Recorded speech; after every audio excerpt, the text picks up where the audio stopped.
All right, we are recording. All right. Thank you, Caitlin Sullivan.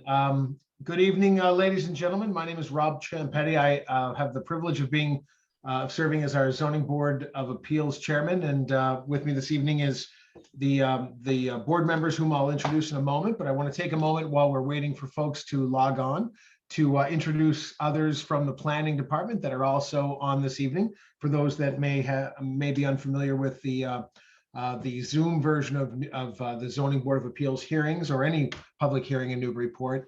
We also have this evening with us our planning director, Mr. Andy Port, our city planner, Ms. Caitlin Sullivan, as well as our keeper of the minutes, Ms. Gretchen Joy, who has the unheralded and tireless task of writing down everything that we say. So I will say that to maybe hopefully remind myself to be brief. With that, I will note that we are past the 7 p.m. appointed time, which is our published time to start this sort of a public hearing. For those of you that are not familiar with how these meetings work, I take a moment usually to just go over a quick lay of the land. We have a short agenda this evening, so I will go through kind of what we do for those that are logging on, and we will jump right into the business of this evening. I'll begin by taking the roll establishing a quorum. I will also just cite for the record the 5 voting members of the ZBA. There have to be 5 designated members to vote for any sort of legal results. We do have 6 members of the ZBA, but I'll note which 5 are our legal voting members.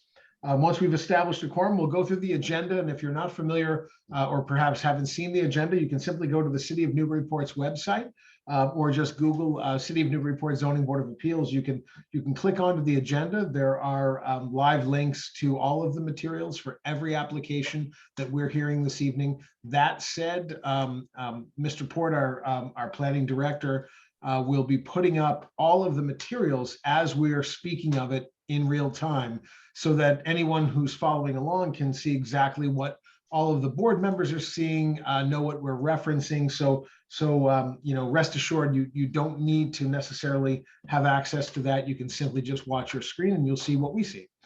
So with that, I will begin by calling the roll, establishing a quorum.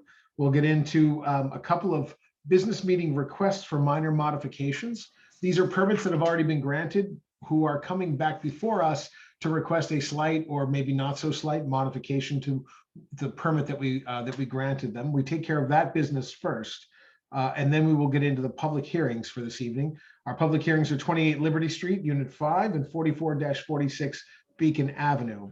So without further ado, I'll call the roll and we'll begin. Just please, members of the zoning board, just please respond if you're here by either saying present or here. Mr. Mark Moore. Here. Mr. Stephen Delisle is not here, but we understand that Mr. Delisle will be logging on shortly. But for the moment, he's not here. Mr. Ken Swanton. I'm here. And Mr. Walter Bud Shannon. Here. Thank you. And Mr. Gregory Bennick. Yes, I'm here. And, Rob Champetti, that's me, and I'm here. We have 1, 2, 3, 4, 5 members of the ZBA answering the roll call. That is a quorum. So we have the legal quorum to proceed with the business agenda. Mr. Delisle. I believe that Mr. Delisle is here. Excellent. So we have a full, Mr. Delisle, if you could just, you can indicate that you're here. We can see that you're here. So we have 6 members. I am here. Thank you. We have 6 members of the ZBA here. For the record, the 5 voting members, unless there's a conflict that comes up, and I don't believe that I'm aware of any conflict that predates sort of our commencement of this hearing. So our 5 voting members for all of the applications this evening will be myself, Mr. Mark Moore, Mr. Stephen Delisle, Mr. Ken Swanton, and Mr. Walter Bud Shannon. Our alternate member, Mr. Gregory Bennick, will be deliberating as well as participating in the questions portion of every public hearing, but for the moment is our associate member. So unless there is a recusal, he won't be voting on these applications. Pardon me, Chair. This is Caitlin. I just wanted to clarify that I do not believe that Stephen Delisle has qualified himself for the 28 Liberty Street variance application. So the voting member, I think, would be Greg Bennick. Thank you. Mr.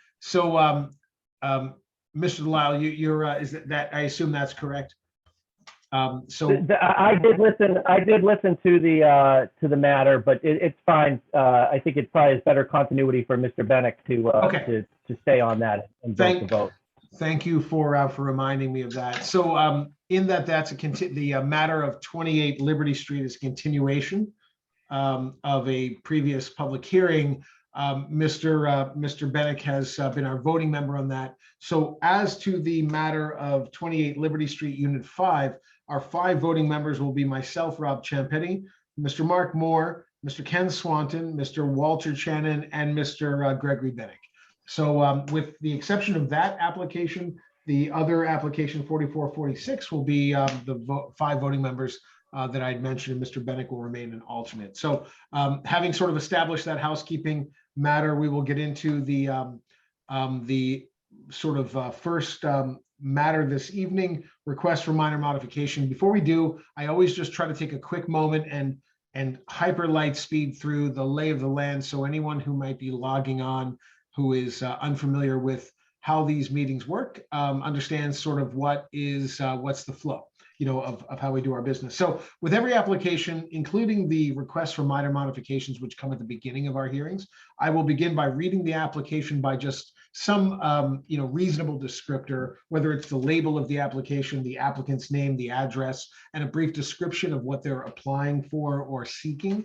I will then turn over the floor to the applicant or the applicant's representative to present that application to the members of the ZBA, and they may do so through their own presentation, through that of their professionals such as architects, engineers, and attorneys. We'll then hear them out, and once they've concluded, we'll close that portion of the public hearing, and we go into the second phase, which is the public comment section. Public comment section, Mr. Port, our planning director, will put up a slide that you'll see, which kind of lays out a quick snapshot of the rules of the road for public comment. We do ask the courtesy of everyone who wishes to speak to do 3 things. 1, to give your name for our keeper of the minutes, to give your address for our keeper of the minutes, and to also try to govern yourself courteously with respect to our kind of loose but real 2-minute time limit. I do have the discretion to allow that to go on, so it's not robotic. I will often, and we as a board often give latitude to allow folks to finish their thoughts. We do rely upon everyone's courtesy to govern themselves accordingly as well. Rarely do I have to intercede and sort of suggest that someone wrap things up, but that could happen. And if it does, you will hear that from me. And I mean you no disrespect. I'm just trying to kind of give everyone an opportunity to speak and be heard. So make sure that you do realize that you do not need to come in for or against any application. There is no, pro or con column that much anymore. We simply want to hear from you. So do not feel as though you need to label your comments, just simply comment. And with that, we will go through every show of hands. We'll ask that you click at the bottom of your Zoom screen to the raise hand function. Mr. Port will then, I'll then recognize each raised hand in sequence as best I can, and we will then unmute your mic. We ask that you unmute yours, and then you have the floor. Name, address, and whatever you feel compelled to say. I do note that you may ask a question or pose your comments in the form of a question. I say this just as a comment to sort of prepare members of of our community that if you pose a question, please know that your question may not be addressed immediately and directly in the form of a response. That is no disrespect intended to you. It's just merely the sort of modified rules, Robert's Rules of Order. We certainly absorb each question we're asked. You may pose a question, but understand that you will not get a response immediately. That's no disrespect intended to you. It's simply that the board members will absorb that question, and you may well, if not certainly, expect to hear your question in some form or another posed to the applicant or the applicant's representatives during the next segment of our public hearings, which I'm about to describe, and that's the questions from the board. Questions from the board after we close the public comment is when we will go through each member of the ZBA in sequence, and they get to ask questions, follow-up questions. It sometimes leads to additional questions. Those questions are all asked out loud, they're addressed, and we go through every member until the questions are answered. When the members of the ZBA are satisfied with the questions, we then close that and go to the final segment of our public hearing, which are deliberations. Deliberations are when members of our community, our fellow citizens here in Newburyport, get to hear us think out loud and discuss out loud the legal criteria of each application and determine whether we feel that the applicants met that burden or whether we're troubled by something, and we discuss it out loud by and between each other. Once we've concluded the deliberations segment, I then close that portion of the public hearing and we go to the vote. And because this is a modified rule, Robert's Rules of Order, you will hear that matter brought to the floor in the form of an affirmative motion to approve. Now, rest assured, that does not mean that ZBA member intends to vote to approve that application or that member even supports the application, but rather it's simply a procedural mechanism to get the question onto the floor. That motion is made in the affirmative, motion to approve XYZ, and then that motion seconded. Once made and seconded, we call the roll. And in order to be successful, an applicant has to have 4 yes votes from our 5-member board, actually our 6-member board, 5 voting members. So that's literally the lay of the land. We will, without any further ado, we'll go right into the business of this evening and begin moving through our applications. We'll start with. Mr. Chairman, can I interrupt for 1 second? Yeah, sure, Mr. Moore. I believe 4446 Beacon has asked for a continuance, and I know it is customary, I think, for us to try to get that done first. I didn't know if you want to address that. Yeah, thank you. And Mr. Moore brings up a great point. In the spirit of just sort of, neighborly courtesy, when we have motions to continue, we try not to keep folks just sitting on the sidelines while we hear other applications that are first randomly in line in the docket. So this is an example where 4446 Beacon Avenue has requested a continuance, so that if you're here waiting to speak on that, we'll take care of that continuance now so that you don't have to wait and you'll know when to come back. So I will take that one out of order, and then we'll get into the modifications. So we do have the applicant's request to continue 4446 Beacon Avenue. That's Windward Shaw LLC, care of Lisa Mead, Tellerman and Costa LLC. This matter was continued from the hearing of February 8th, 2022, and they are requesting to continue to March 8th, 2022. I do note that I will be absent for that hearing, so Mr. Moore will be chairing that hearing, and the board will be at least light, 1 member, me. But with that, it's a variance request to construct a pool and pool house. Attorney Mead, I think you're here, and if so, do you wish to be heard, or shall we just proceed with the request? Hey, Chair, it's Caitlin. Attorney Mead is not expected to be present tonight. Okay, thanks, Caitlin. So we have an applicant request to continue to the hearing of March 8th, 2022 on 4446 Beacon Avenue. Do we have a motion to continue? So moved. All right, thank you, Mr. Moore. Seconded by Mr. Swanton. I'd be happy to second it, yes. Oh, sorry, but I didn't mean to. I think it might have been a tie. All right, so a motion's made by Mr. Moore, and whether he liked it or not, seconded by Mr. Swanton on the motion to continue, calling the roll. Mr. Moore. Yes. Mr. Delisle. Yes. Mr. Swanton. Yes. Mr. Shannon. Yes. Mr. Bennett. Yes. And Rob Champetti, a vote yes. That's 6 in the affirmative. The ayes have it. The motion carries. Matters continued to March 8th, 2022. So anyone who might be here expecting to speak on that application, just know that matter will be back before our board on March 8th. So thank you for your patience. So that leaves us with only 1 public hearing, which we'll do in a moment once we get through our request for minor modifications. And we have 2 of those. The first of which is the minor modification of Hillside Center, docket 2016, and Hillside Center 2016 -05, 06, 07, 08, and 040. I believe we have, on behalf of Hillside Center, we have David Hall. Mr. Hall, you have the floor. Thank you very much. Can everyone hear me okay? We can. Okay. Thank you, Chairman, and Mr. Port for your assistance with the slides here. Before you is the site plan with the green areas representing the areas that are significantly complete. Going from left to right, we have the YWCA, which will be conveyed to the Y shortly, and residents hopefully will be able to move in at the very end of this month or at the beginning of March. And then we have the solar parking canopy area, which people can see readily when driving north on Route 1. And below that is the cottage extension building, which is 8 units that we just finished. And again, continuing right or to the north is the cottage court building, which was 10 units, which we've had residents living in now for 2 years.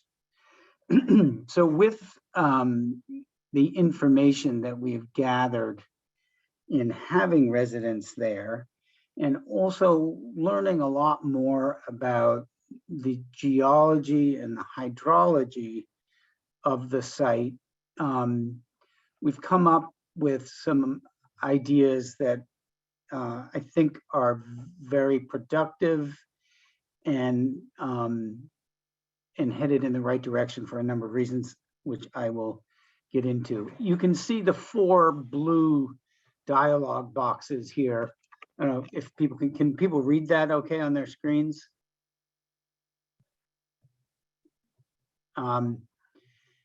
I will start on the leftmost dialogue box, the Route 1 berm and the relocation of the recycling, composting, and trash management areas.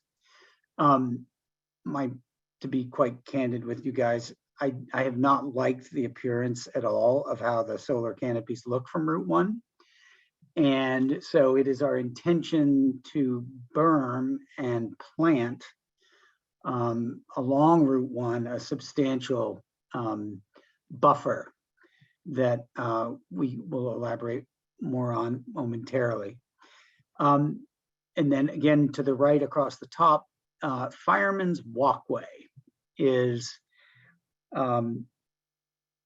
a proposed connection between the center parking lot and the north end of the site that previously was a dead end. You would approach, if Mr. Port can just show the approach, previously you would enter off Cottage Court on the right side of the, on the north end of the site, and over to the right, if you can get your cursor, yes. There we go. Okay, so previously we had Fireman's Walk. It's titled here Cottage Way. We basically have connected the center parking area with the lane that provides all access to those dwellings that face to the west on levels 1 and 2 of the Hillside Ave building. And that was done because we've had a number of residents who have had surgeries or issues where they're not ambulatory and they need assistance. And we realized that pulling into that Cottage Way zone, Fireman's Walk, and then having to back up was not the best arrangement. So working with the fire department, we came up with a plan that creates a connected loop to make the site more efficient. We also were able to create more parking in doing so.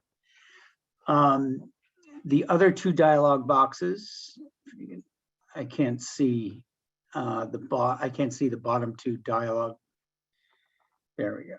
Okay.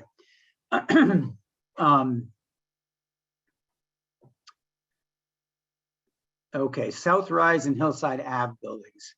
To the left, this is the building it's the only building that is on an east-west axis. So from a solar standpoint, I'm kind of excited about that. We are actually removing an entire floor from that building and reducing its size substantially. The reason for that is in order to make it similar in construction and design to the other buildings that you've already seen on site. Some of you may know that we are pursuing passive house standards, and we've come up with a system where we're building wall panels that weigh as much as 25,000 pounds. And we build them on site and tilt them up and put them all together. And the prior design at 3 stories rather than the current 2 stories was going to require substantial changes in the assembly process, and costs being what they are and budgets being overrun the way they always do made us rethink that. And then to the Hillside Ave building, we are modifying as well. Specifically, the modification of the common area on level 1 of that building. And then lastly, we are looking at improving, at the behest of my residents, neighbors, how parking happens on Hillside Ave. We previously had on-site parking along the street. Hold on.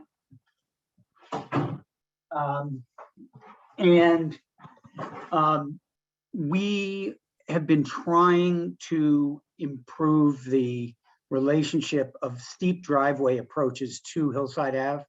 We found that we can meet their requests by creating driveways exactly like we've done on Cottage Court, because we can super elevate the road, lifting their side of the street, collecting rainwater on our side of the street, and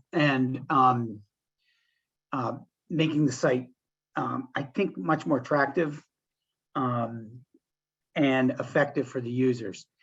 A word about hydrology.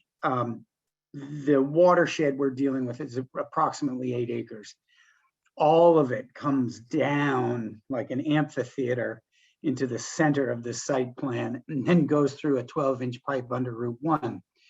So we're very cognizant of soil permeability and so forth. And one thing we know is you have to plan ahead for water management. And previously, the eastern, which is the lower edge of the Hillside Ave building, sawtoothed in and out as you go left to right or south to north.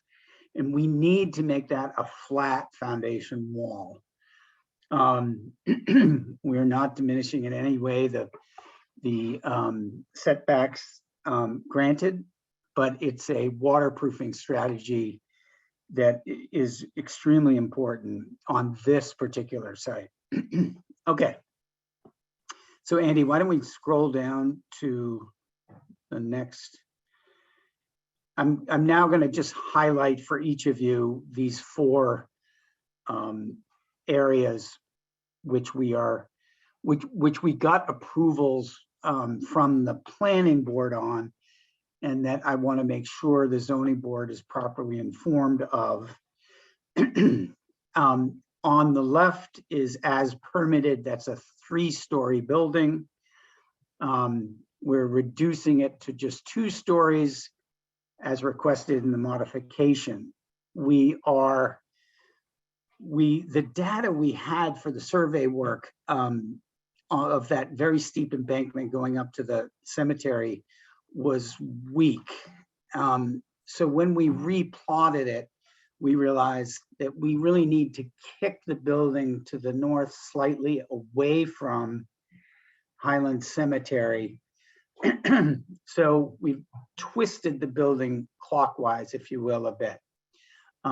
It does make the last unit closest to the bottom of the frame closer to the property line, but within all of our guidelines, zoning guidelines.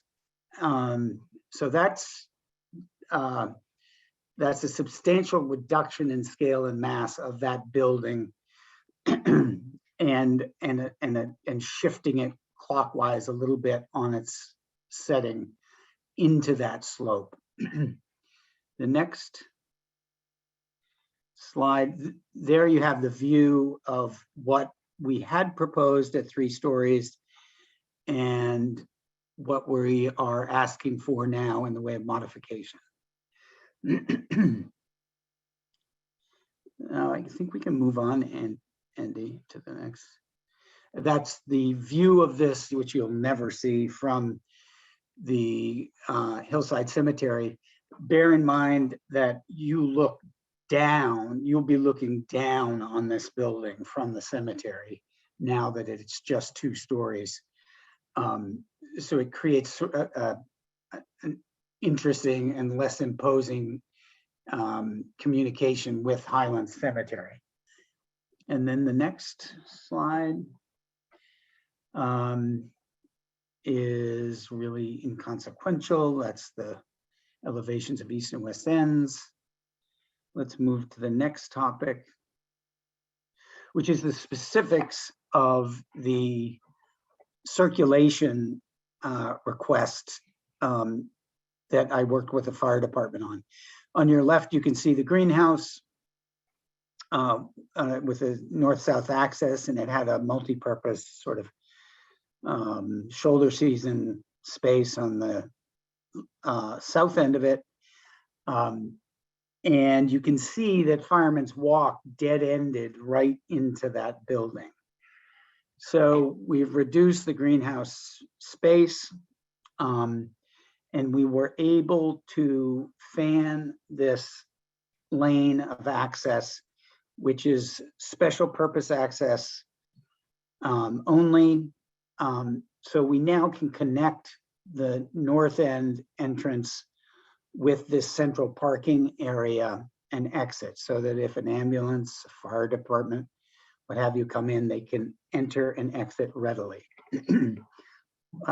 We also gave that lane more breathing room off the building, so the outriggers of a fire truck can do their thing more easily. Also, just I want to point out that the footprint or the shape really of the common house area, which is level 1 of the building, has been modified. So it's a little more delicate on levels 2 and 3, and it's a little bit broader on the bottom, with specifically because of a very large wraparound porch. And if we scroll down to the next slide, on at the top, you can see the profile of as was permitted previously, and below it, you can see the incorporation of more of the Hillside standards that you see very common. The wraparound farmers porches, dormers, board and batten siding, and so forth. If you keep going, there's another really good view. Okay, this is the view of the Hillside Ave building with, at the top, with the common house on the left end as originally permitted. And at the bottom on the left end, you can now see a slightly more delicate, slightly smaller structure with the more conventional dormer and farmer's porch and so forth. Go ahead, we'll go down. And left side, top and bottom, you can see as permitted and as proposed. Again, the greenhouse has been reduced in scale and size. And as opposed to a contemporary, slightly contemporary shape, we've taken all the elements, architectural elements that we are working with and know how to build well to passive house standards, and incorporated them into the design of that end of the building. we can go to the next slide. Okay, this is to try and explain to you as quickly as possible. On Hillside Ave, we had parking on, I'm going to say on the street, but in fact, it's substantially private with two public spaces, I think. But what we've done here is we've narrowed the road slightly, so there's less impervious surfaces, and we're taking those cars and we're plugging them in 5 locations into the building, much like what you see already on Cottage Court as designed. And in the blue line at the top represents the straight foundation wall that you actually won't see from Hillside Ave, but it will be below grade. And that gives us the ability to waterproof completely with membranes that wrap around footing and carry in under slab and so forth and so on. Anyone who's dealt with water in buildings knows how insanely difficult that can be to deal with if not done properly at the beginning. So still everyone has a front yard. Our planting space still works. And Greg Bowden, who lives across the street, is very pleased because he would slide during the winter on an icy day down his driveway, and now there won't be a car parked on the other side of the street for him to slide into. Let's go to the next. Okay, and this is the berm I'd spoken of at the beginning. Basically, instead of the solar canopies now, you will see a large and fairly elaborate planting design. We are pursuing on site always edible landscaping. So our permaculture designer, Cornelius Murphy from Whole Systems Design, has not put his pen to the specifics of what species of plant and so forth will be used in. There are some extra challenges here with the salt coming off Route 1. But we think this is a really nice amendment to the project, something I had overlooked at the beginning. And on the color depiction at the bottom, the far left end, other side, is where we want to put our recycling, sorting, composting, and trash management zone. Let's see if we can go to the next slide. It sort of, I think it does a good job. Yeah. So what we're doing here is we are retaining the berm so that we can get it as high as possible in the shortest horizontal dimension. So we're using a block that will be covered with a trellis. And that's on the upper image. On the lower image, we're actually adopting something I've just learned about called hugelkultur, comes out of Germany, where you actually bury logs and you seed the log ends with mushroom spores. So we're hoping to be able to actually cultivate mushrooms off the butt end of logs that are harvested off the other part of the site. Bear in mind that it is expected that these logs will decay over time and that they would be replenished.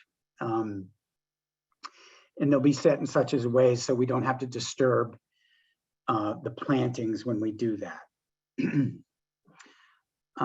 Next slide.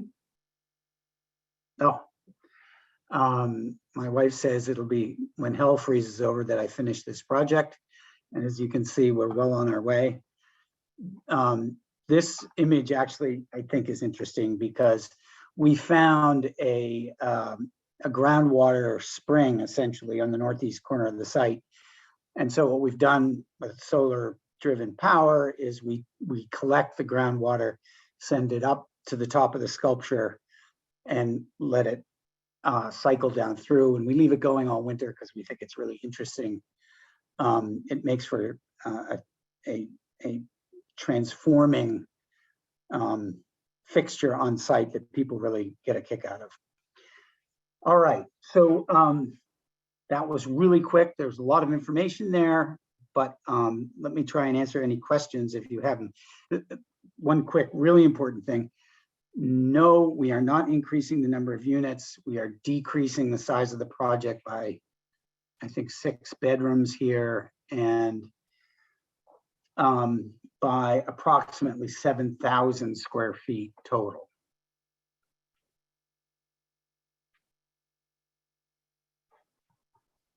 David, was that the extent of your presentation? That is it, I think. All right. Thank you very much for the detail, and we may have questions as we sort of go around the horn here. But thank you very much. I'll close that portion of the public hearing, and we will go to public comment. And Andy, I'll ask you if you could put up the public comment slide, just to remind everyone who may have just logged on that we the rules of engagement for public comment. And if you have a comment, just feel free to raise your hand, bottom of your Zoom screen.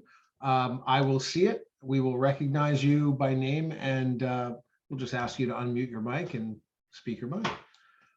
See, I do not see any hands raised. So going once, going twice, and I will close that portion of the public hearing, and we will just simply go right now into questions from the board. We'll begin by Mr. Moore. Very thorough presentation. I don't have any questions.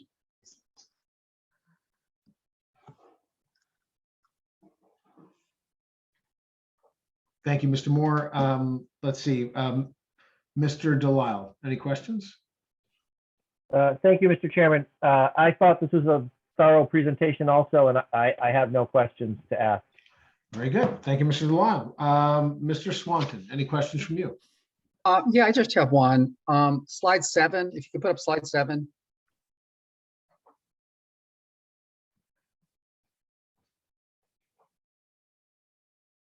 I thought your presentation was very thorough, as my colleagues have said. I just couldn't figure out what was the dotted line up here on the top.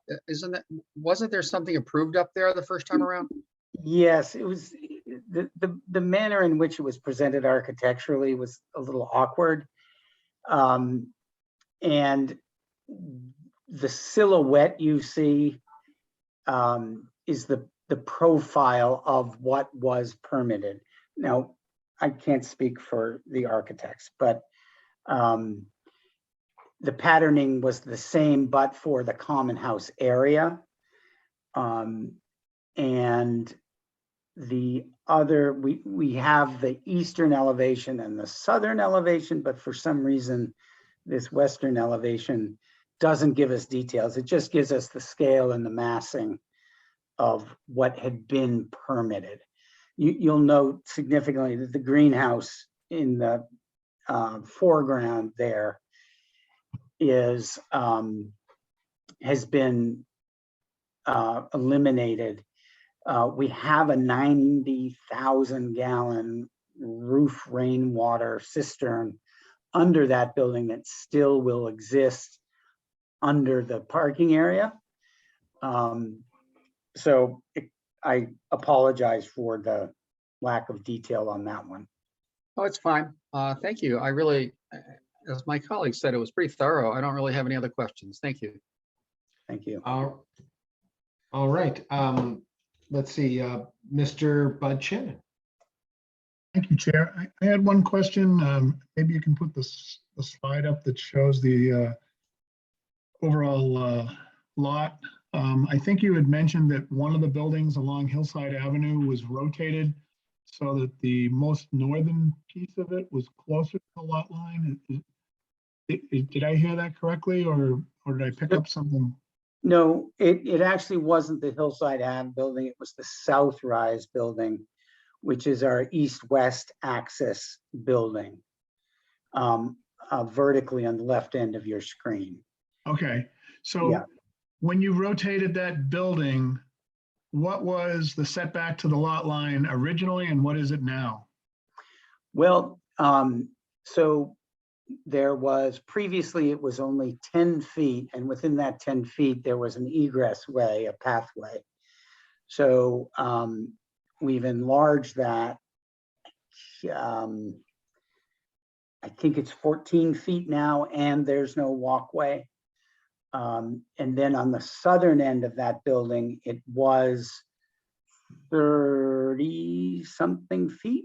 And now I believe it's at 14 feet, which is what is required. Well, 10 feet is the minimum setback to this open space. Okay, thank you. Appreciate it. Okay. Was that all? Was that it, Bud? Did you have anything else? Yes, I'm sorry. No, I'm done. Thank you. Very good. Mr. Bennett. I have no questions. Thank you for the presentation. All right. Thank you, Mr. Bennett. And I too have no further questions. I felt it was a very detailed and thorough presentation, and I appreciate the time spent to walk us through all of that, David. So thank you. I will close that portion of the public hearing, and we will go into deliberations. And again, we're deliberating the factors by which this request is a minor modification, and if so, whether it meets with the approval or with the sentiment of the ZBA as a whole. So we will begin in deliberations with Mr. Moore, Mark Moore. Thank you, Chairman Schimpetti. Yeah, off the top, as I said, thorough presentation, clearly explained the changes. I would agree with the planning board in that none of these are substantively different from what was the relief that was granted, and in fact is a response either to learning more about the site, taking in some feedback from current residents, and improving with the Fireman's Walkway change that just improved safety access. So I mean, all the changes were minor and in response to work in progress. So for those reasons, I do find these minor, and I can support it. Okay, thank you, Mr. Moore. Mr. Delisle. Thank you, Mr. Chairman. Again, I'm going to agree with Mr. Moore here. I think that, as described, the changes are relatively minor when you consider the scope of the project overall. So I too can find this as a minor modification. All right. Thank you, Mr. Delisle. Mr. Swanton.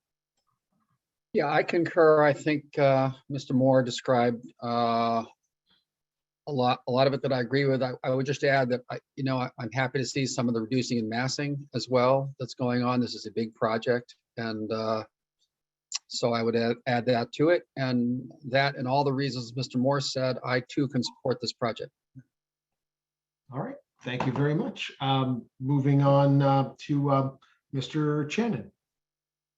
Thank you, Chair. I agree with my colleagues and can support the application for a minor modification. All right. Thank you, Mr. Shannon. Mr. Bennett.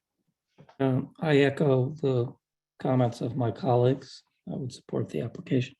Okay, thank you, Mr. Bennett. And I too share that same sentiment. It's a detailed presentation. It does appear to be minor. It's well deliberated, well supported, and I believe very well articulated. So I too support it. Unless there's anything further from members of the ZBA, I'll close the deliberations portion. And do we have a motion to approve the minor modification requested by the applicant, Hillside Center, on all 5 of their applications of minor modification? I will move to deem the request minor and approve the minor modifications for all of those cited by you, and approve this minor modification request for Hillside Center. Second, Ken Swanton. Thank you, Mr. Moore. It's seconded by Mr. Swanton. And just for clarity, Miss Joy, for the record, we've got 2016-05, 06, 07, 08, and 040 are the applications for which a motion's been made and seconded for approval of the minor modification. Calling the roll. Mr. Moore. Yes. Mr. Delisle. Yes. Mr. Swanton. Yes. Mr. Shannon. Yes. Rob Champetti, I vote yes. That's 5 in the affirmative. The ayes have it. The motion carries and the request for minor modification on all 5 of those applications for Hillside Center is approved. Good luck to you. Thank you very much. And Yep, have a great evening, Mr. Hall, and thank you for your presentation. thanks for your efforts on the behalf of the city. Very good, thank you. Moving on to the next matter, which is also a request for a minor modification. This is the application of 12 Christopher Street. It is a minor modification on what appears to be a 1996 application, docket 1996-020. Speaking on behalf of the applicant on the minor modification is Mr. Kevin McNally. Mr. McNally, you have the floor. Thank you. I appreciate it. I'm Kevin McNally. I live at 12 Christopher. My wife is here with me as well. She's saying hi.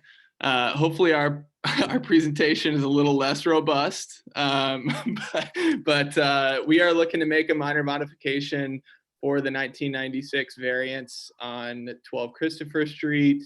We were looking to basically finish off our current screened-in porch and repurpose it to be an office and a bathroom. We look to hopefully start a family in the next year or so, Lord willing, and we want to have a little bit of extra space there. This does not change the current variant or square footage of the house. The structure is already there. We have given our neighbors information regarding construction plans, and they approve of the work that's going to get done. And we also had Mr. Gregg, the building inspector, come out, and he inspected the footings of the structure and approved of it being good for everyday use.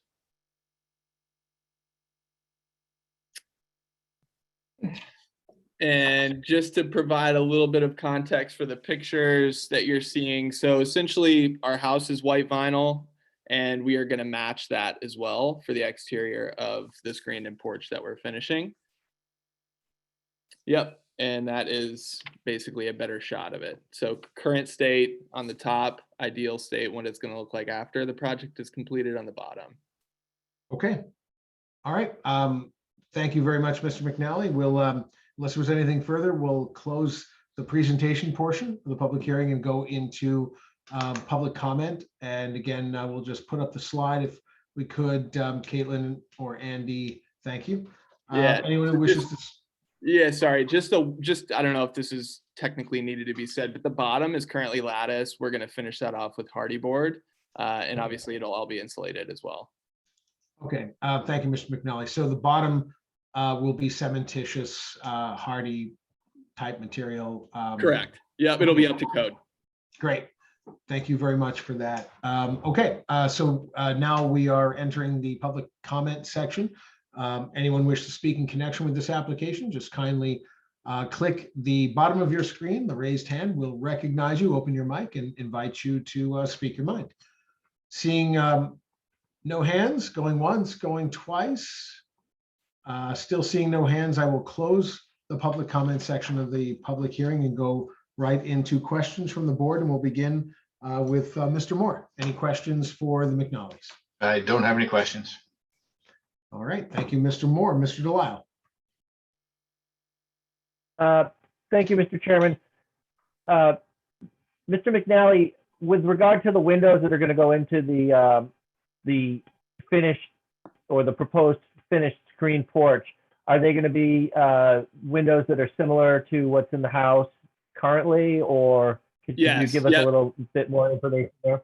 Yeah, the windows are going to basically match what we have now. It's going to have the proper U factor, and then the glazing, whatever is needed for code. I know we got some feedback on that. So the windows will match, and they will be up to code. Thank you very much. I have no other questions, Mr. Chairman. All right, thank you, Mr. Delisle.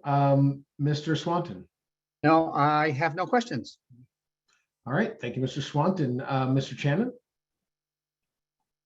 No questions, Chair. A good presentation and politely brief. Thank you. Thank you, Mr. Shannon. Mr. Bennett. I have no questions. All right, thank you, Mr. Bennett. And I too have no questions. I think the application was pretty clear. So we can close that portion of the public hearing, go into deliberations. And again, we're deliberating whether the applicant's request appears to be a minor modification, and if so, whether it meets with the favor of this board in supporting the changes requested. So with that, we'll begin by hearing from Mr. Moore in deliberations. Thank you, Chairman Champetti. I would agree with the planning office that that said they had no problems with this. I too think this is a minor modification. There's no change to the footprint, just putting walls and windows in that will match, and for good reason. I have no comment on the cutting and pasting of the presentation, but it's a much better job than I can do, I'm sure. So with that, I can support this. It looks a minor modification. All right, Mr. Moore, thank you. Mr. Delisle. Thank you, Mr. Chairman. I too would agree with the planning office and Mr. Moore that this looks like a minor modification here, and it's something I can support. All right, thank you, Mr. Delisle. Mr. Swanton. I too concur with my colleagues. I can support this. All right, and thank you, Mr. Shannon. Yes, agreed with all the previous comments. I'll support the application. Thank you, Mr. Bennett. Yes, I would agree. Thank you, Mr. Bennett, and I agree as well. So unless there's anything further, we'll close the deliberations portion of the public hearing and go into a vote. Do we have a motion to approve and a second of that motion? I will again make a motion to deem the request minor and approve the minor modification request for 12 Christopher Street, which is 1996-020. Second, Ken Swanton. Thank you, Mr. Moore's motion. Mr. Swanton seconded. I will call the roll on the motion to approve the minor modification of 12 Christopher Street. And starting with the roll, Mr. Moore. Yes. Mr. Delisle. Yes. Mr. Swanton. Yes. Mr. Shannon. Yes. Rob Champetti, I vote yes. That's 5 in the affirmative. The ayes have it.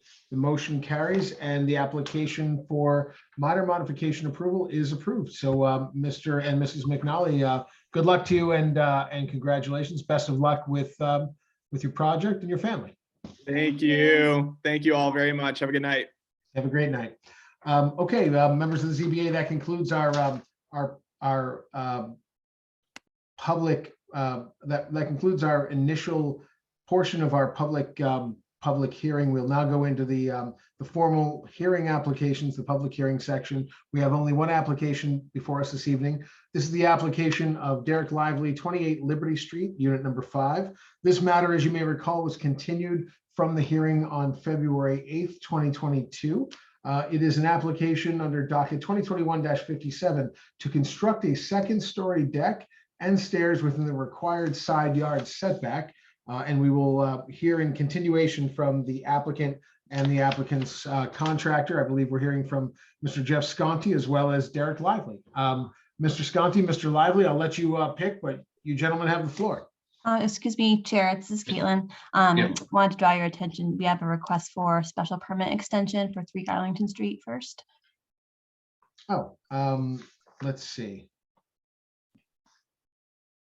You know what? My apologies. That's right. I skipped right past that. We have a request for special permit extension first. That's still within our minor modifications and sort of preamble portion of the hearing. So thank you, Caitlin, for pointing that out. We will first take on the request for a special permit extension. This is 3 Arlington Street, docket 2019-031. And I believe we are hearing from Miss Susan Stone. This is an in-law apartment renewal. And Miss Stone, my apologies for leapfrogging over you, and you have the floor.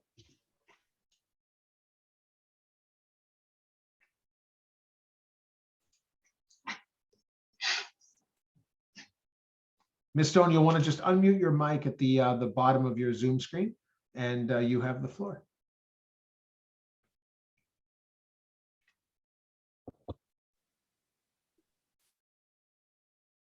It looked like you just had it. Yep. We can hear you. We can hear you now. Okay, thank you. I was just applying to get an extension on my permit for an in-law apartment at 3 Arlington Street.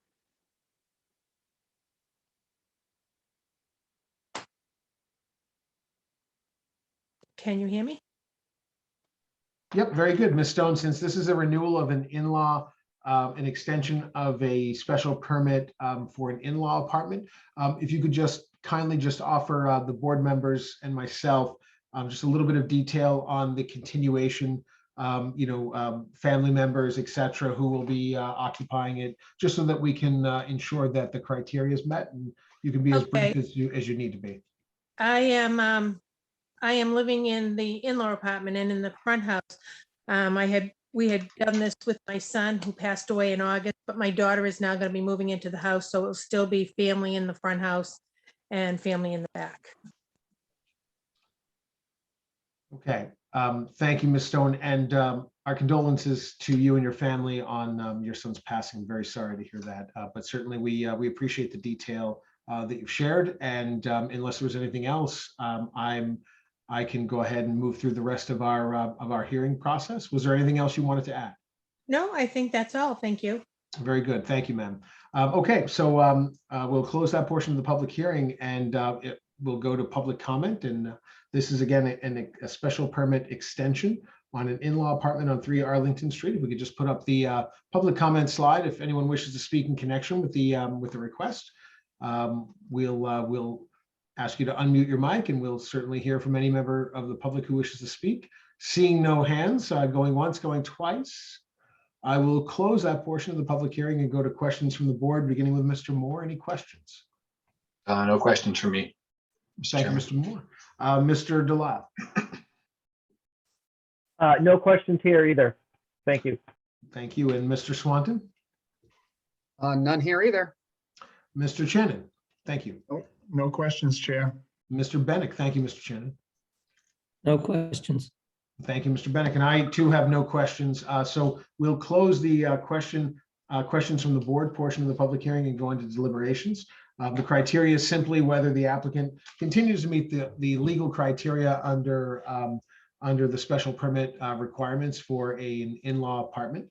We'll begin with Mr. Moore. Thank you, Mr. Chairman. I also extend my condolences to the applicant. And as far as this extension goes, as we learned and as the planning offices has provided us, there is the square footage of the apartments within regulations. It's family in both the in-law apartment and the main house. And there's also sufficient parking on site. So for those reasons, I have no problem extending it. Thank you, Mr. Moore. Mr. Delisle. Thank you, Mr. Chairman. Let me also extend my condolences on the loss of your son, Mrs. Stone. I would agree with Mr. Moore regarding the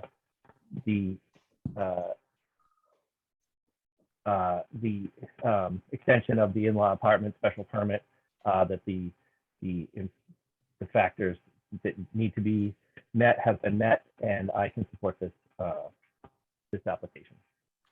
Thank you, Mr. Delisle. Mr. Swanton.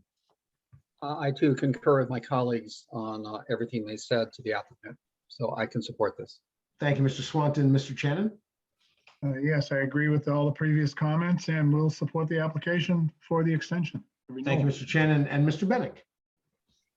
I would concur with my colleagues. Thank you, Mr. Bennick. And I too agree and support the application. Seeing that there is no further deliberation, I'll close the deliberations and go to a request for a motion. Do we have a motion to approve the applicant's request to extend their special permit for an in-law apartment?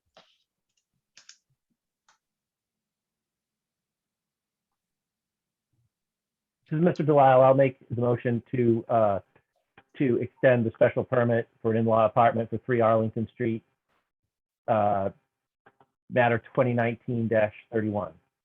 Second, Ken Swanton. Thank you, Mr. Delisle. Motion's made by Mr. Delisle and seconded by Mr. Swanton. Calling the roll, Mr. Moore. Yes. Mr. Delisle. Yes. Mr. Swanton. Yes.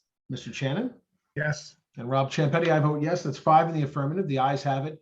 The motion carries. And Ms. Stone, best of luck to you and your family. And your application is approved. Thank you so much. Have a good evening. You too.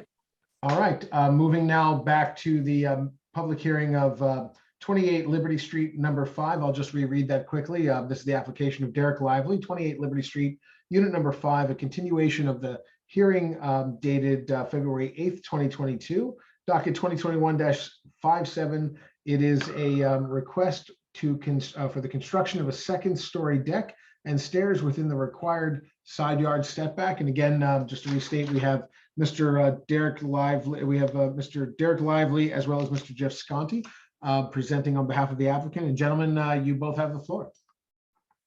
Thank you, Mr. Chairman and members of the board. My name is Derek Lively. I am the general contractor for KDJ Enterprises, and we are discussing 28 Liberty Street, unit number 5, as was continued from the hearing on 2/8 of 22. And this is for construction of the second-story deck with the required side yard setbacks.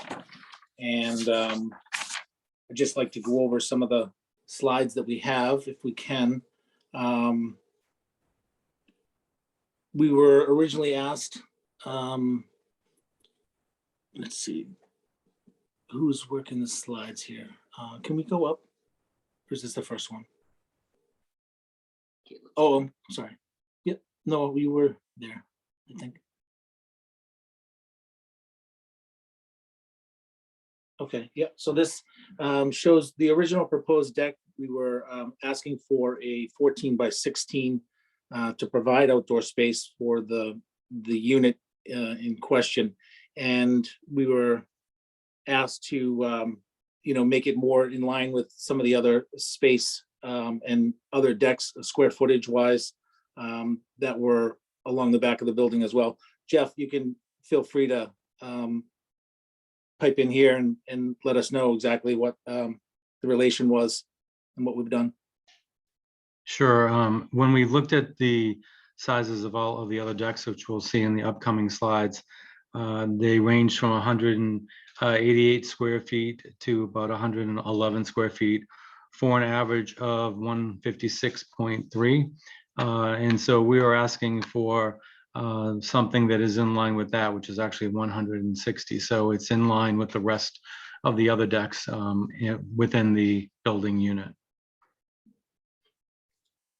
So we have reduced the size from 14 feet out from the building down to a 10-foot extension by 16-foot long. Yeah, as you can see here, it's brought back from where it originally was placed, and to fit the square footage criteria of the similar decks around it. And with this reconstruction and resizing of the deck, we've also gone ahead and we're working on, we have a letter from the engineer who will provide that, as he is a little backed up at the moment, but he will provide us with the official stamped approved drawings for this new proposed structure, that it meets all codes and standards. And this is the letter from Mr. John O'Connell himself, saying that he is employed by us and he will provide us with the stamped permitted drawings to be executed on site. And let's see, as we go down through, it just shows from previous to what it's going to look like now, to still provide the amount of parking that was there. We've modified the deck size. We have maintained the 2 parking spaces that existed. And that is about all we, oh, and the next slide down is, you also asked us about showing the what the materials were going to look like on that slide there. So that this is another slide that is new, as opposed to it didn't upload last time for us, but here's what the proposed deck would look like, is the finishes. Also, just to add, when we met with the engineer, he had no issues with what we were trying to do as far as the cantilever of the space over the cars, so that we would be able to maintain the 2 tandem parking spaces. He didn't see any issue with that, and he was going to be providing the load information for the building department.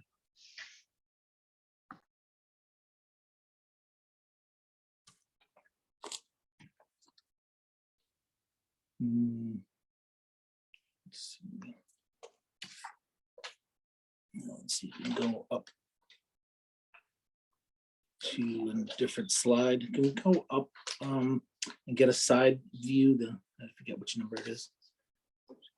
This one here, yeah. So this shows the structure of the deck partially over where the cars are cantilevering over, as Jeff was mentioning.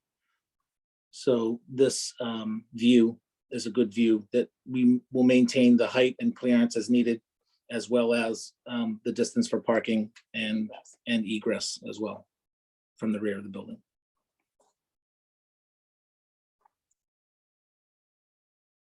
And let's see. I think that about covers it. I think we can move to some questions if anybody has any. We may, Derek. So if that's the presentation, I'm going to go through the process of getting any public input and questions and deliberations from the board. Was there anything else that you wanted to add before we close that out? Jeff, was there anything else that you wanted to mention before we close this out? No, that just, this has the support of all of the other condo owners. We have a letter from the condo board. I have spoken to the neighbors here. They are in support, along with the most impacted neighbor, which would be the Middle Street Foods, which that area there abuts where the Middle Street Food area is, and he's all in support of it.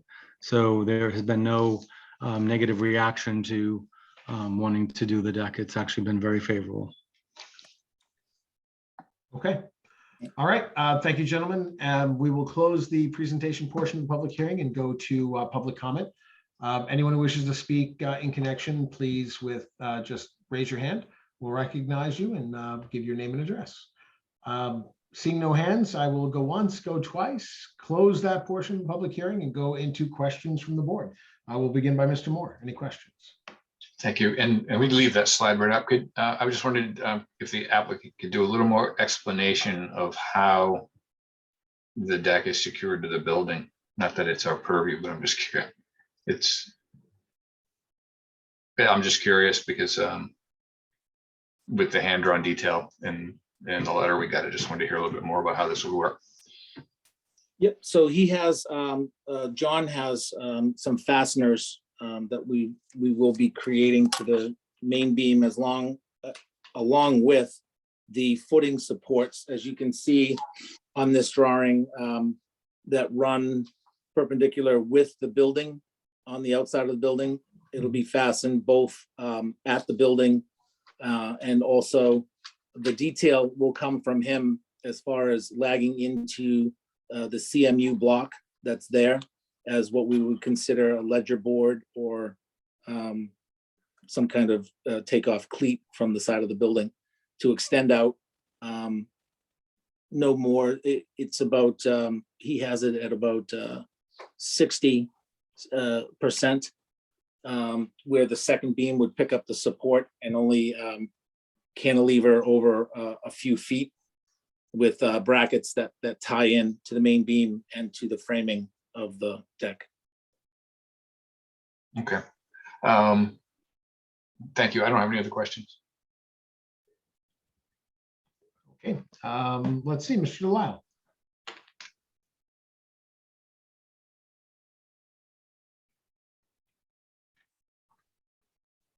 Mr. Delisle is, I believe, not voting on this one. My apologies. Mr. That Swanton. is correct, Mr. Chairman. Thank you. Thanks, Stephen. Mr. Swanton. So this is a good slide to have up. So I want to make sure the driveway is at least 9 feet wide, and it indeed is. And it has 7.6 feet of clearance, which it shows to the left of that support column, but I assume over the driveway, there's still 7.6 feet of clearance, right? I mean, that's kind of implied here in the picture. Correct. That's correct. And the length of this thing, it's still long enough for 2 cars then, right?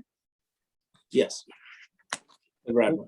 What is the setback between where the deck ends and where the, Middle Street Foods lot line is? How many feet is that? I guess that would be on this one. Yeah, that's a good one to blow. Yeah. I think you have to blow up that corner. Yeah. I believe that varies from 8.2 feet to 7.2 feet based off of the angle of the lot line. I see. And, I'm glad you're getting a structural engineer to attest that this will work for you, although I don't think that's really within the purview of this board. So I won't really pursue that. And I have no more questions. Thank you. All right. Thank you. Sorry, Mr. Shannon. Thank you, Chair. I just had one question. On a previous sketch, it showed that the railing was 36 inches. Is that allowed in a multifamily? I thought multifamilies were 42 inches. They have to be treated as commercial buildings. Do you know if that's the case? Is that question for me? No, I'm sorry. Oh, sorry. You know what? If you know the answer, that'd be great, I guess. No, yeah, just shout them out if we know them, right? Sorry about that. That's I didn't mean to jump in. So, Yeah. Mr. Lively, Mr. Sconti, did you catch that question from? I did, and I think we had planned on 42. And I apologize if I didn't make the adjustment on this updated drawing. The minimum rail height will be 42 inches. And just out of curiosity, the other decks there, are those 42 as well, hopefully? Or do you know? I cannot attest to that as a contractor. That's outside our purview as well. All right, thank you. No more questions, Chair. Okay, thank you. Thank you, Mr. Shannon. Mr. Bennett. I have no questions. I appreciate your efforts in trying to scale this in harmony with the other decks in the structure there. Okay, thank you, Mr. Bennett. I agree. I think that it's greatly appreciated that the applicant both Mr. Lively as well as Mr. Sconti took the time to sort of revisit this. I think that it's it's certainly valuable for us to sort of see that thoughtful second pass at this. So I appreciate it. And I don't have any further questions either. Unless there are any additional questions, we'll close that portion of the public hearing and go into deliberations. And again, members of the ZBA, this is we're deliberating on the request for a special permit on 28 Liberty Street, number 5. So with that in mind, I'll start with Mr. Moore. Thank you, Chairman Ciampetti. As everyone's mentioned, I appreciate the efforts to scale this back more in line with the other decks in the building, and it certainly falls right in the middle of the average size there, and well done. And I think it's still a very usable outdoor space for that. So when looking for a variance here, and given that it has been scaled back to be more in line with what's there, I think it's clear with the shape of the building, the lot, the unique shape of the structure itself, that it meets the first level of criteria for variance, that it's an unusual building, an unusual lot. And secondly, the application of this chapter would deprive the applicant of reasonable use. Everyone else in the building has a deck. You didn't have a deck. I guess it's reasonable to expect that you could have a deck for your enjoyment, not the result of actions taken by the applicant. I think that's clear, and relief won't constitute special privilege. And given that the other buildings have, the other units have a deck, I don't see a special privilege there. And I would imagine there are other structures in the neighborhood that would also have decks. So in every way, I think the variance criteria has been met in my mind. So I I don't see this as a problem and appreciate the changes and can support it. All right, thank you, Mr. Moore. Mr. Swanton.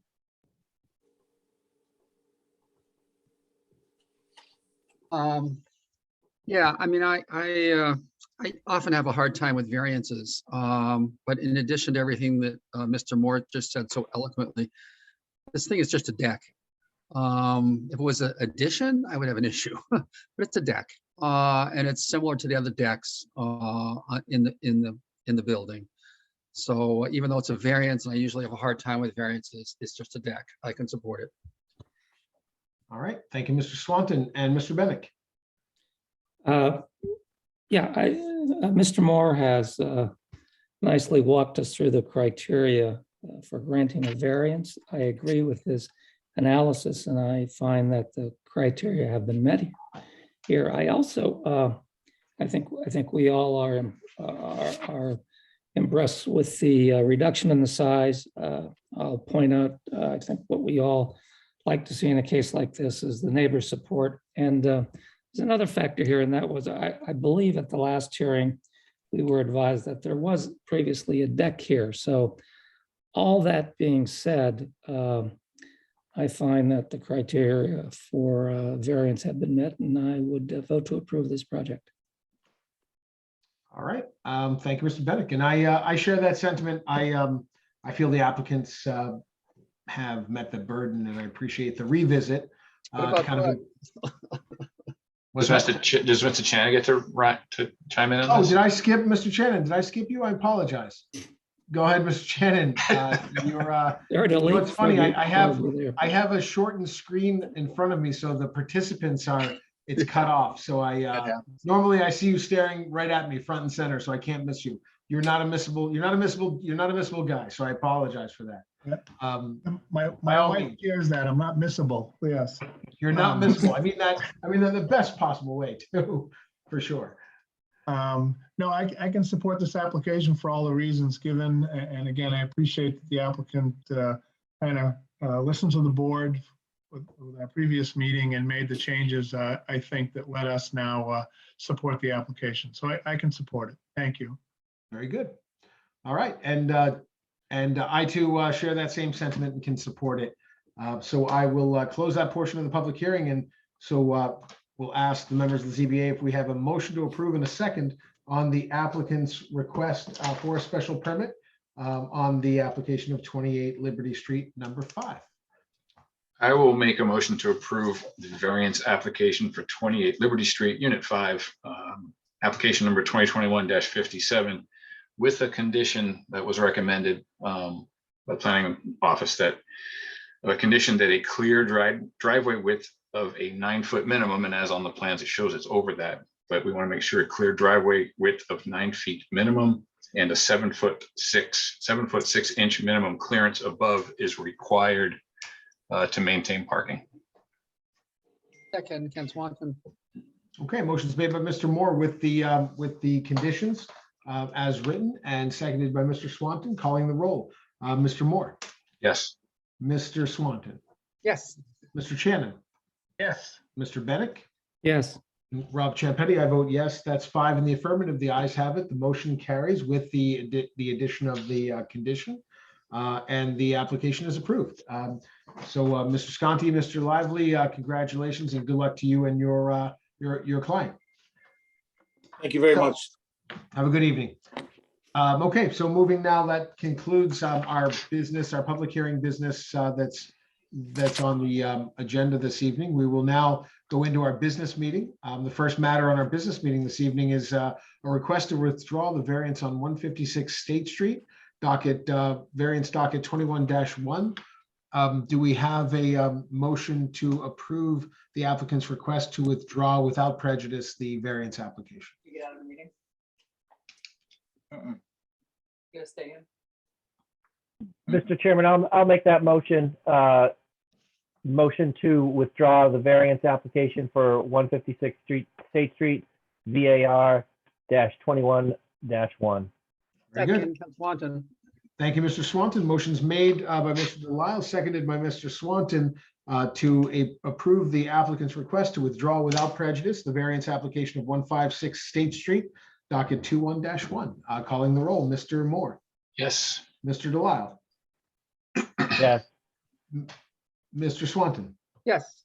Mr. Shannon, Yes. Mr. Bennett, Yes. and Rob Champetti. I vote yes. That's 6 in the affirmative. The ayes have it. The motion carries and the matter is withdrawn without prejudice. Next on our agenda in the business meeting is an update regarding the fee increases. And I believe we're going to hear from Andy Port on that. What about 44 to 46 Pekin? Do we have to That was continue? continued. We continued Yeah, that, yeah. That one we continued at the beginning of our Oh, at the hearing. beginning. Oh, God, it's been so long. No worries. Sorry. So thank you, Chair. Yeah, so long story short, I think I might have mentioned this previously, but the city council had adopted an order establishing fees.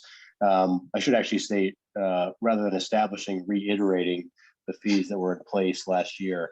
So those are on approved by ordinance, and then the ordinance references an order. So that order, the assumption there is that the city council will be updating those fees on a regular basis once each year. So even though the board has in its regulations references to the fees, both the ZBA and the planning board, the understanding I have here is that the council's order here trumps under the city's charter and so forth. And so the bottom line is we'll be coming back to remove from your regulations the reference to the fees. To be clear, there wasn't perfect coordination relative to the city ordinance or order last year. There were a couple of things that might have gotten lost in the shuffle, and one of them in particular seems to be the timing of all the departments and fees and so forth that are involved, and the need to update them say once yearly. So long story short, I'm happy to answer further questions. We'll do a similar overview for the council explaining why we think the fee needs to be increased. I think Ken had asked about this, I think, last time, but the comparison to some other communities. But in essence, it will not be the board that will be voting, rather the council per the city order.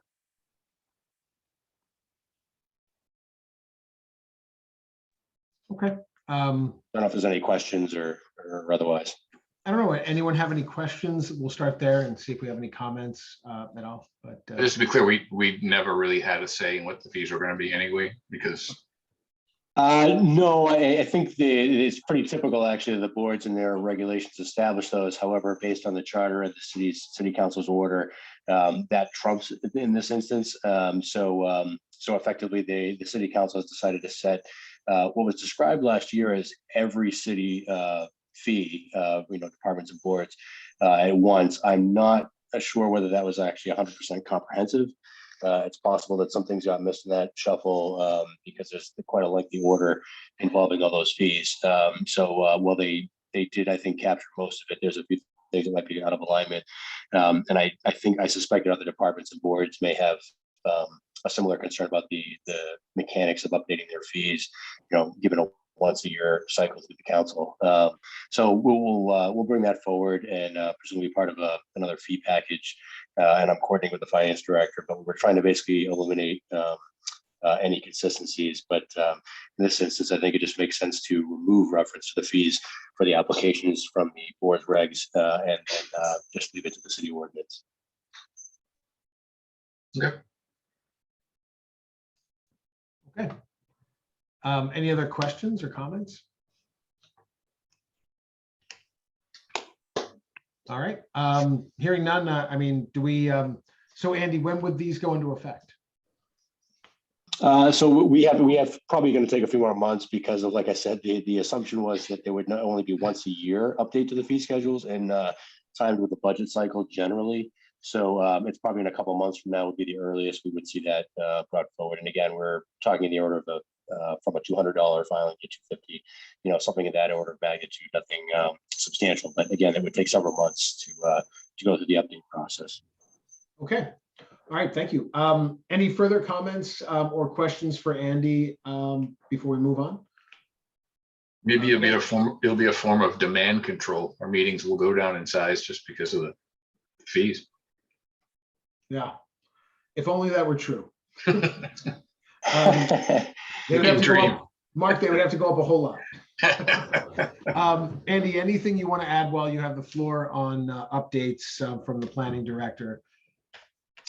No, thank you. Happy to answer questions if you have them. Obviously, the short-term rental units discussion there was a joint public hearing. I don't know if I guess not all of you were there, but there was a recording posted as well if you'd like to listen. But the joint public hearing with the planning board was closed so that the planning board's public hearing input process is complete. They are putting together some written comments to the city council recommending adoption of some potentially some tweaks and some dissenting opinions as well, and there's sort of mixed opinions about some particulars, but we are expecting the council to probably act on that in the next 90 or a little bit less than 90 days, given the close of the public hearing and the time frame for adoption. So we're expecting them to work out any kinks or any concerns that councils are debating at this point prior to that time, so that the licensing and zoning amendments can be adopted by that point.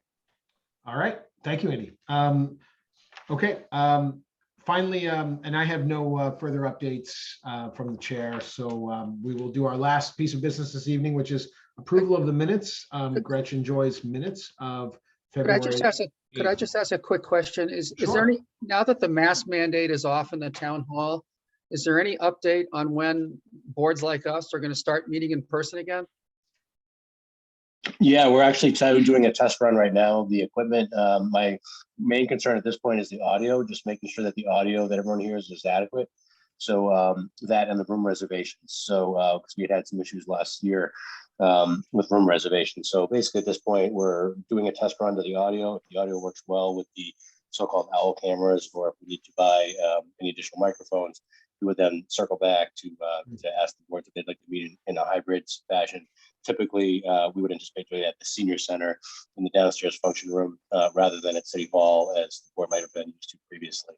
And again, that's partly due to audio, partly due to scheduling conflicts in the council chambers, and the auditorium at City Hall is not very good audio. And at 2 times of the year, the peak summer and peak winter, the temperatures aren't great either. Andy, I mean, is there really big competition for the council chambers every other Tuesday night at 7 p.m.? I mean, we've always, my experience has been we haven't been often competed with for that space on those evenings. Yeah, no, and I will actually be discussing with the new council president that issue.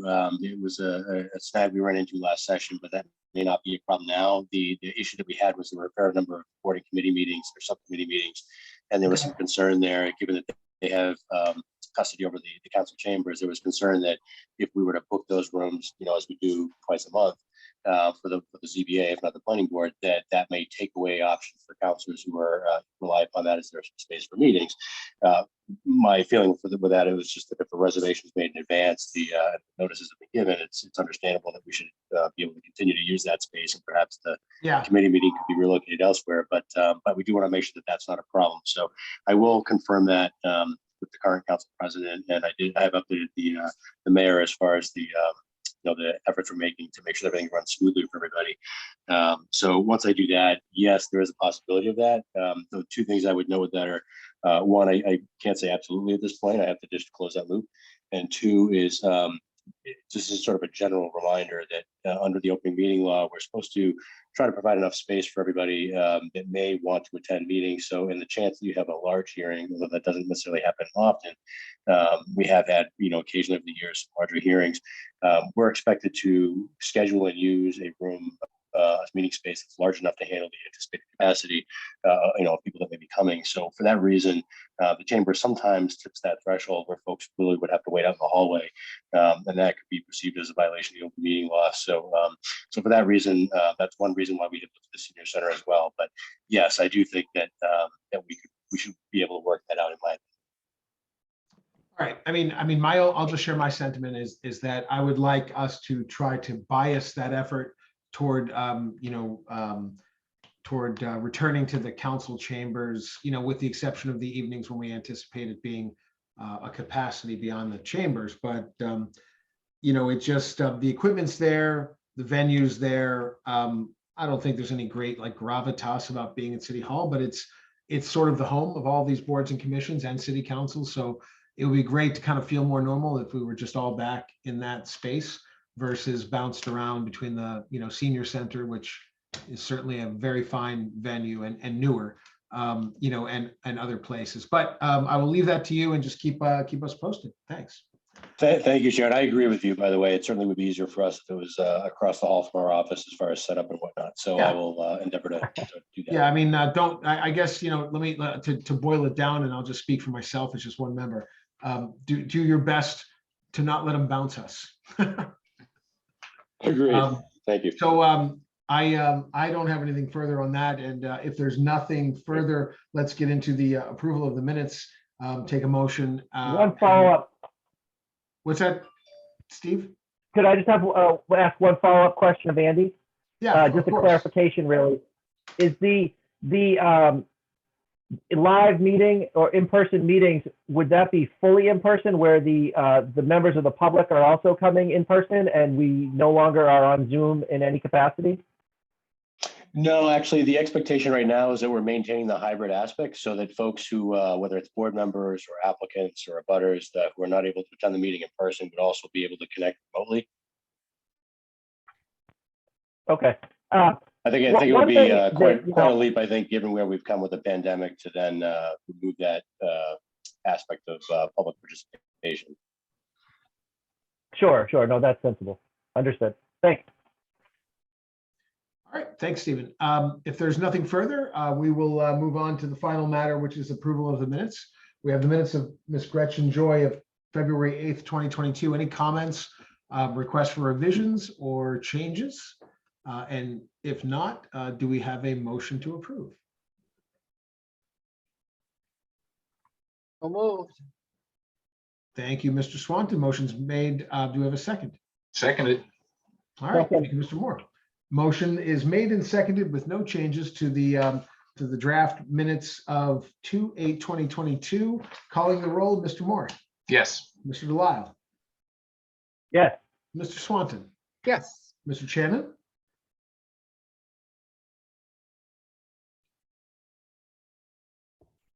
Bud, you're muted. Mr. Shannon. Bud, My there you go. apologies, I was so quick on the trigger. Yes. Mr. Shannon's a yes. Mr. Bennett Yes. and Rob Champetti, I vote yes. That's 6 in the affirmative. The ayes have it. Motion carried and the minutes are adopted.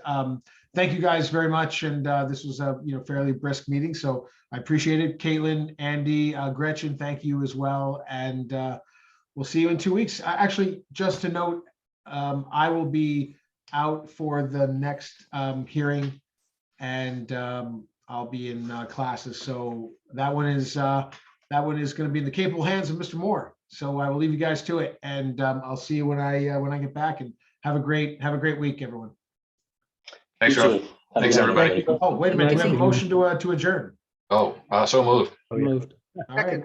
All those in favor say aye. Second. Aye. Aye. Any opposed? All right. The ayes have it.